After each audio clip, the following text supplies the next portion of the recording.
And now we have the pleasure of interviewing Fab Morvan on the other side of the line. How are you doing, man?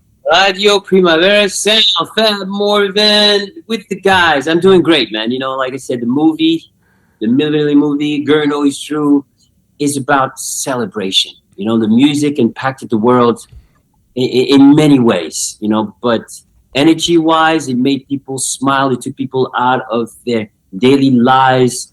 But what it did is it made people happy to begin with. Some people were created because of that music. Some people went home after the club and then got together and then married and had children. So now when I look at social media, I see kids that are 3, 6, 7, 14 who are dancing in front of the TV screen trying to do those songs. Because those songs are like, ooh, ooh, ooh, I love you, ba, ba, ba, ba, ba. You know, it's very kid-like, but there's something at the core of the music that is pure. And I think that it has traveled through time and is still affecting people in many ways.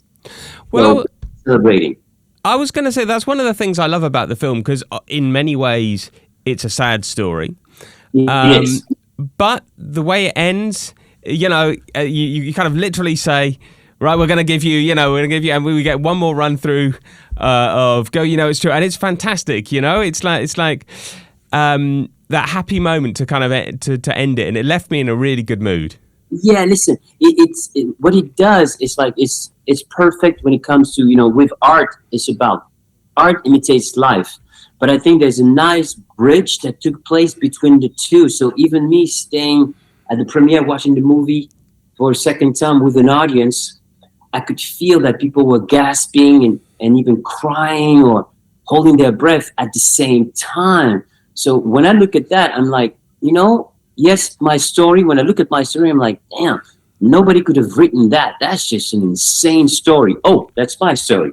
Okay, you know, but it's a story that had to be told because there's also hope in the story.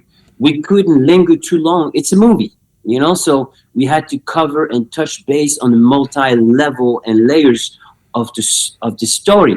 But it's done in a tasteful way. It's done with love and with passion. And in the end, it shows, because it shows. Now you tell me at the end, you feel happy. You feel like the positive vibe. And it's a very special piece of art, I must say, because I'm a movie goer, watcher. And this one is special. Yes, it is my story, but it's the way it connects with the audience at times.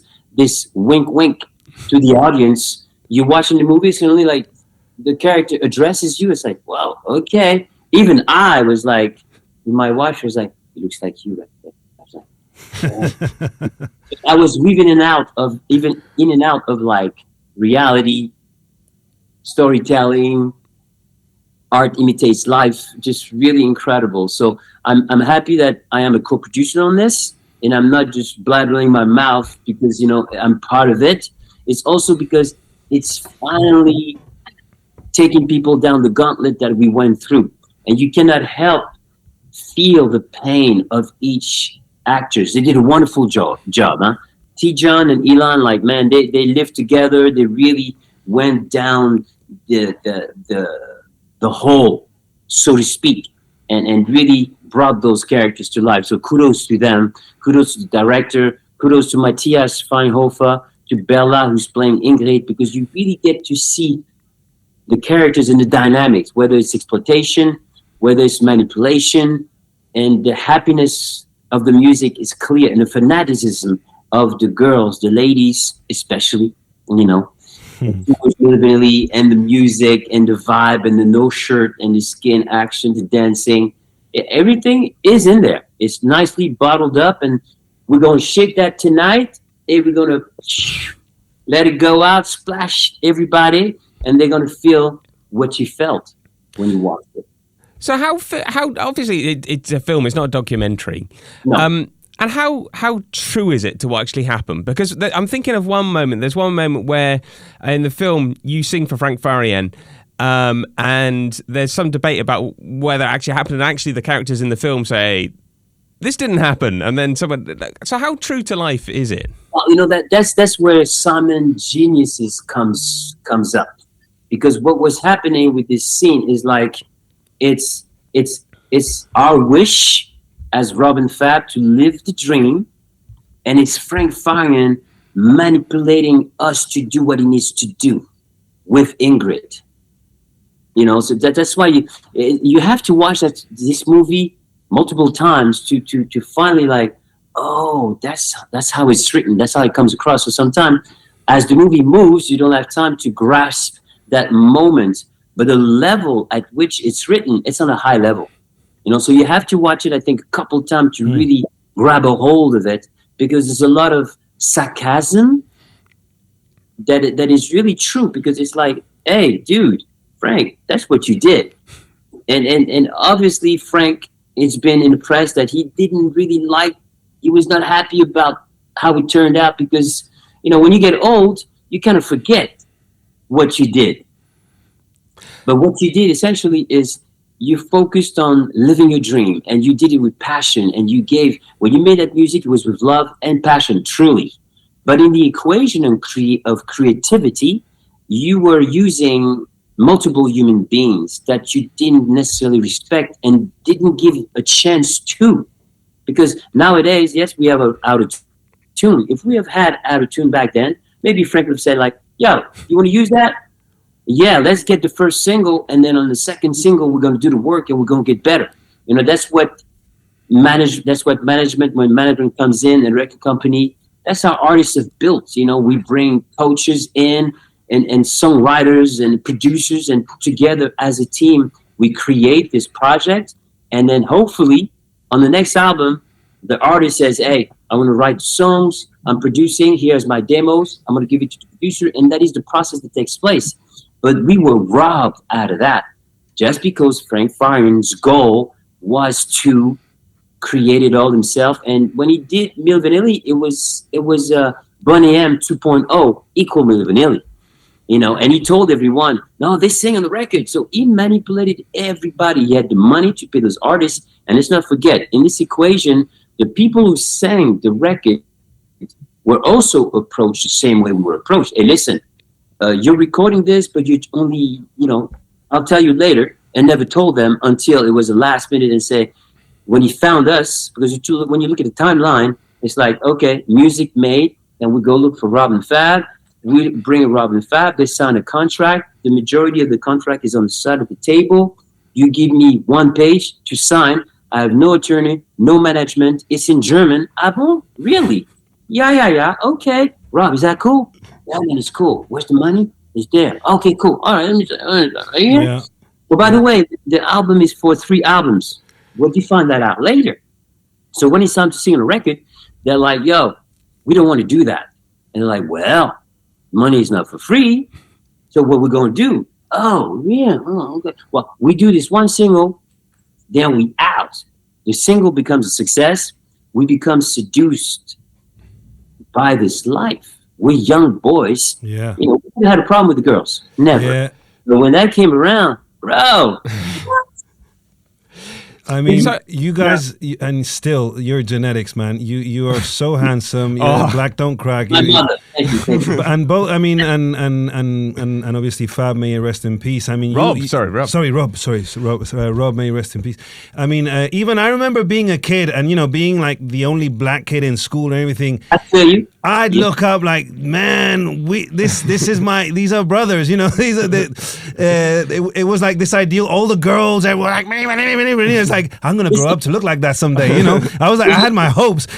My dad didn't let me have dreadlocks, but it's like, well, as soon as I get my chance, I'm gonna grow my hair. I'm gonna get those spandex on, and I'm gonna hit the club and bring in some of this Milli Vanilli love that was going around because you know, when you say that, you know, Michael Jackson was that for me. Yeah. When Michael came around, it was like, yo, and everybody was like, oh, you look like Michael. Really cool. Let's take advantage of that. Yeah. So I hear that a lot, that we were like those 2 exotic looking dudes who helped all the brothers that were in school, that were the only black kids in the school, to become cool, essentially. Yeah. And that's for us to bring people together. That's what happened. And that's one of the reasons why I'm still in music, is to bring people together. When I go to a U2 show, it's incredible how you feel human. When they sing those songs, you see people from all parts of the globe, but you feel human. There's not you're black, I'm white, I'm Spanish, I'm Asian. It's just human. And that's what music did with Milli Vanilli. In America, when I got to America at first, I kid you not, we were told, listen, you guys can hang with white women like this in a club. Like, what? What do you mean? Well, it's different here. Like, oh, really? Well, in Europe, I don't know. This is what we know. We didn't get it. And then in Jet magazine, we were called like, oh, they love white women. So it was a very confusing time. Or even being in the South performing and have this girl in my room say, if my dad knew you were here, he'd kill you and me. I was like, what? And then even girls saying, oh, my dad, when he sees me watching you on MTV, is like, turn this shit off. It's like, what? Wow. There was racism on board.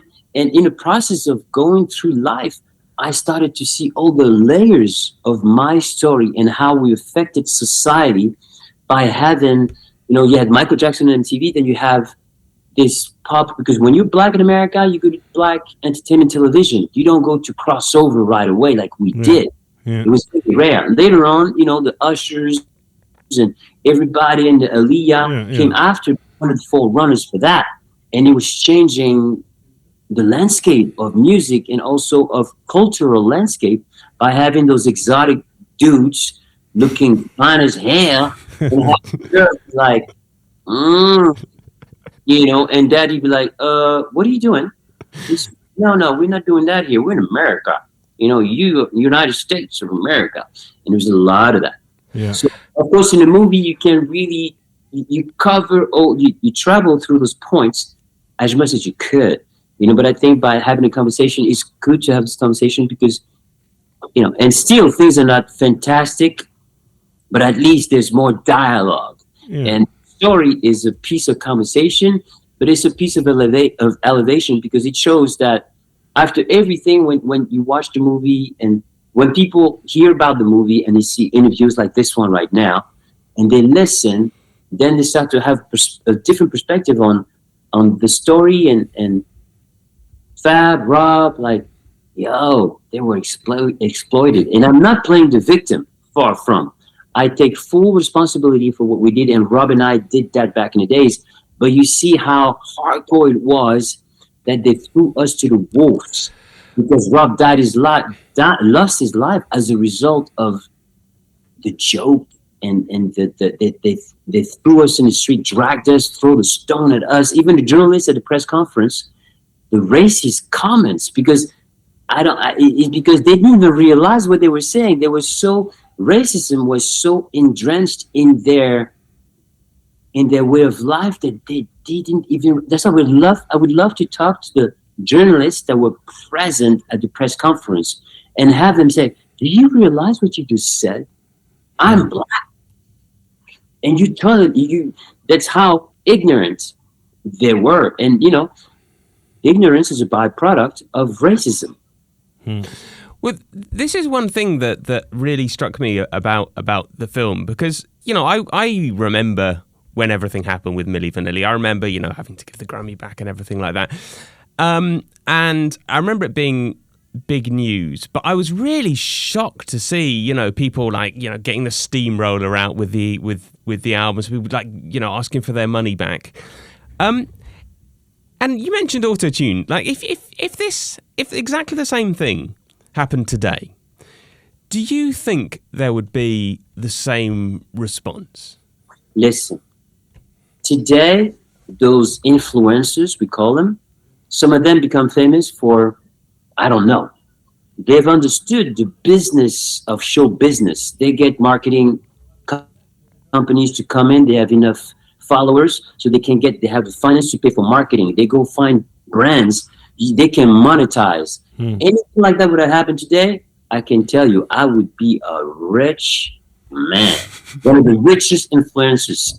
But when you look at the pie, the financial pie, the responsibility pie, we took the whole responsibility pie in our faces, and all the finance they made $250 million in 2 years in America.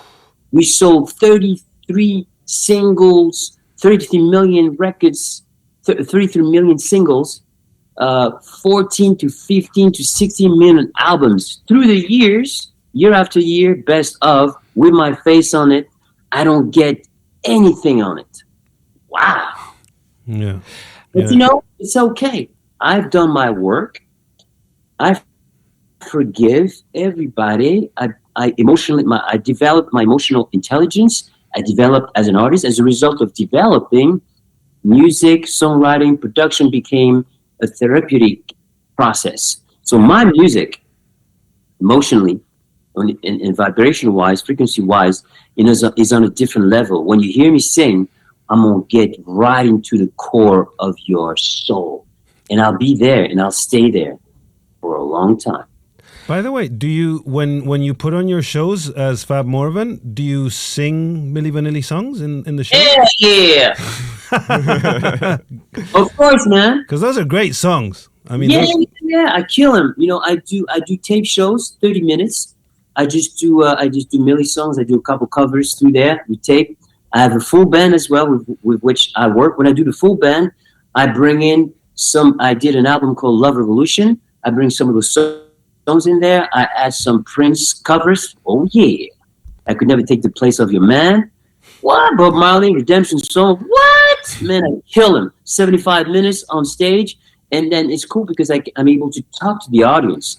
And it's important to talk to the audience so I can grab their emotional attention. So when you leave the show, whatever perspective that you had about Fab Morvan is like, oh, wow, I flipped the script on you big time. That's what I'm going to do. And more people are going to be aware of me. And, I'm like that car that you want to buy. I'm going to be everywhere. Well, you see, this is one very interesting thing because I don't know how people feel about Milli Vanilli these days, but this film really made me think about it all again. It really made me think, great, God, they had it harsh. I mean, do you think this is going to happen a lot? Do you think it's going to mark like a real sea change in how people see what you did? Big time.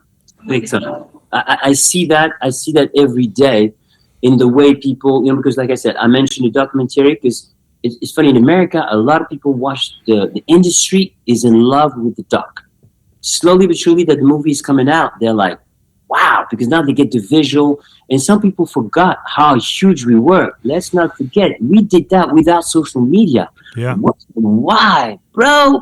So when people get to know that, oh, he's still here doing his thing. Oh, by the way, you can go to YouTube and see him perform. They look at him. Well, it doesn't look that different after all. Wow. Okay, so once you have it, you always have it. So the proof is in the pudding. And when I'm coming with my production and what's coming, man, like I said, once I enter your consciousness, you're going to be dreaming about me. You're going to be singing my song in your shower. As you, in the morning, get ready, you're going to be in your car. And I'm going to stay in your mind. And when I'm gone, later, on my tombstone, it'll be like, what doesn't kill you make you stronger. Nietzsche, believe in who you are. That's it. Did you receive messages of support back then when you held the press conference and in between? Have you received support from the artistic community, people saying, I know what you've been going through, the backlash, and I just want to let you know that I'm here for you? Those would always come after, but back then there was no internet. So I remember when my management stopped representing us, they were like, hey, every week, can you come get these boxes of letters? And it's starting to block. We're going to have to put them in the trash. I was like, I don't have the space. I don't live in the house I used to live at. So I'm sorry, but, just throw them away. I couldn't keep on to that. And it was hurting me anyway, because I thought that fans were complaining because the narrative that you spoke about, Rose singing the records, that was a narrative. The fans never left our side. And when I look at the comments like, hey, I've been by you since 1989. I'm like, whoa. But it's constant. And now that social media is there and there's a reach, oh, Fab Morvan, let me go on YouTube. Oh, Instagram. Oh, Facebook. Oh, cool. By the way, Instagram, Facebook, YouTube.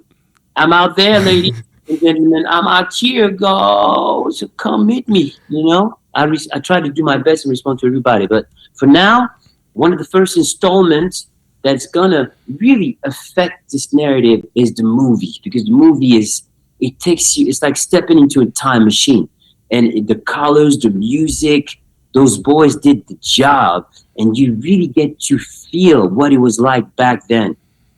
And that's the cool thing, and it's a positive. It's a sad story, like you said. Yeah. But it's also, music history. Talking about feelings, there are not many people who get to number one in the United States. How does that feel? Well, it's like, I would define it as the story going through this was like a dream/nightmare. Yeah. So me, every number one was like dream/nightmare, because I was like, oh damn, I'm not singing on that track. So it hurt. For me, it hurt, and I vowed to myself that I will never stop until, I don't care about the number one. I don't believe in that, but I just want to move people the way I move people with those songs, with my songs. If I can't do that, then I'll come full circle, But I think that when I play my music to even professionals, they do double take. They're like, wow. Because I am a musical chameleon. I just don't do one thing. I merge dance and rock. I merge Afro and dance, reggaeton and Afro. I mix everything because I don't see no boundaries, and I don't see why there should be a ceiling to creativity. Me not being a top musician allows me to break the rules, because there are no rules. And when it comes to vocal timbre, I can go all the way down to the down, and I can go all the way up to the top. I'll always be beautiful. You can change your voice, and you can go all the way down. So that's what I'm going to take him through, my creativity. And for me, it's my sword. I'm like a creative samurai, and I'm chiseling my career and my musical journey. Well, I mean, how do you feel when you see people like Kanye West or Daft Punk, even who are at the top of everyone's entertainment list, and they are self-recognized as, Kanye says he's not a singer. He always admits that he doesn't know how to sing, and but he figured that out, right? He figured out how to make his voice work. Or Daft Punk, they're not serious musicians, but they can go into a studio with the world's best musicians and make random access memories. No, how do you feel when you see examples of people who've navigated the? Listen, I love it. Why do I love it? It's because there is such a thing as a voice. And when you have a voice and know how to use it, you can use it just like a guitar with different strings. So Daft Punk makes the music, and you can see that when they did, they used The Weeknd on their song. You see how that song went? You can't do without the voice. Kanye is not a singer, but he's able to translate his emotions through the voice, and he has the tools in the studio to make it happen. So I celebrate creativity. But when it comes to a voice and your words and everything you are, and when everything becomes an extension of who you are, you start to venture into a different creative landscape and have your spot. There is a spot for everyone out there. And I think that there is a spot for me as a creative. And when the world is going to be exposed to what I am as an artist, it's going to be fun, because there is no limitation to creativity. That is so whatever I think, I do it. There's no rules. And I see that with Kanye, you see that with Daft Punk around the world 30 times, but it worked. The loop thing worked. So I used to work, I'm a DJ, and I played tech house, deep house. I work with tech producers, and I have different projects that I work on anonymously and change my name. At the beginning, when I entered the world of dance music, I would write a full song, and it would come back with a phrase and said, "This is what we're going to do." I'm like, what? But I did a whole song. I'm like, no, man, just check it out. And I would listen and be like, oh, wow, there's different ways to get to create something. And going into the dance music realm has taught me many things, that there is no limitation to what you can do. So that's why I love dance music, because they break the rules all the time. Pop music reacts to rules that have been broken in different types of music, and then they commercialize it. So my thing is to, whatever this process is, I'm going to bring it. And because I've been in dance music for a long time, I've learned a lot from that. And I'm merging styles together that you don't necessarily hear together. But because my voice is at the core of those tracks, there's this, oh yeah, that's him. Oh, that's a different him. So I can't wait to hop on that horse and ride into the sunset. Hee-haw! And have fun with it. You know, that's it. Have fun with it. That's what it's about. It's entertainment, you know? And some things are going to work, some things are not going to work, but some things are going to work. And the one things are going to work are going to confirm to me, okay, they dig that, I'm digging that, let's have fun with that. Fab, I'm sure you're going to have to go, but I wanted to ask you before we do, what was like your most happy moment in Milli Vanilli? One of my happiest moments, I have several, right? But one of my happiest was I remember playing for 65,000 people. And we took off from somewhere. It was in Canada. We took an helicopter. It was a small one. And then there was no doors. I was like, yo. You know, he's like, oh, okay, but you had a safety belt on. And then we went around the crowd and then landed in the back. And then we got out of the helicopter and then we ran to that stage. That feeling and hitting 65,000 people and hearing that electric war, bro, you become a superhero. But you stand for whatever they felt that day. The people that were there present, they will never forget it. I never forgot it. And I was on stage. So if you can become a conduit for positive energy and create this electric invisible wave, because it's all about energies, vibration, and frequencies. It's all about that. So if you can tap on that, in the words of the frequency modulator, FM Fab Morvan, yo, it's a dream. I'm living the dream. So it took me some time to get back to the stage and feeling that energy. But I'm at a level where I can tap into that, and I'm getting better and better and better. I might not look as good as I used to, you know, but I sure know how to do my thing on the stage and reach you and have you like, how old is this dude? Yeah, like, man, those songs are his songs now. There's no denying he does what he does. So that's what everyone is going to start to be faced with and realize. And then after that, man, we're just gonna have some fun. I write, I produce, but I paint.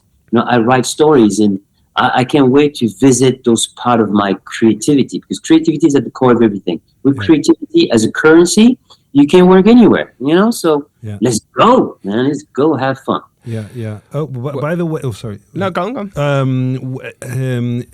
Obviously, I imagine you were able. It helped to go through the dark side of the story at the time when the whole scandal came out. It helps that you weren't alone. You had Rob in this with you. How important was it to have someone like Carmen Pilates, Rob's sister, as a consultant on the movie? It was very important because she was one of the closest. You know, she's my sister, been my sister for a long time. And you know, the situation at dinner. I was at some of those situations where the father was a physicist, you know, long beard, he looked like Karl Marx, and he was really like conservative and didn't allow for disrespect. It was not disrespect; it's just you wanted to voice your opinion, you know. But he didn't allow for that. He was the man, old school. You know, his mother, his adopted mother, you know, she was very subservient. She couldn't speak or say nothing or take his side. He would look at her like, you know, and be like, oh, shit, it's one of them. Okay, all right. You know, nothing was equal. It was, I'm there. I bring in the money and the bacon. You shut the hell up. I'm going to say, and he has to listen. But Rob was a strong character. So it was like, okay, I don't care. I'll sleep outside in the garden tonight. And I came to some of the stuff that took place in that household. Man, that father was hardcore. And that's the reason Rob also became very, very strong and stubborn as well. True story. one time we came. I'll give it to you. On the Christmas day, we came to the house, and we came like 2 minutes after the time that we were supposed to be. You open the door, it's like, too late. Close the door. It was like, what? So the train was over. We can, some train, the connection were not happening. So we had to walk home. And it was far.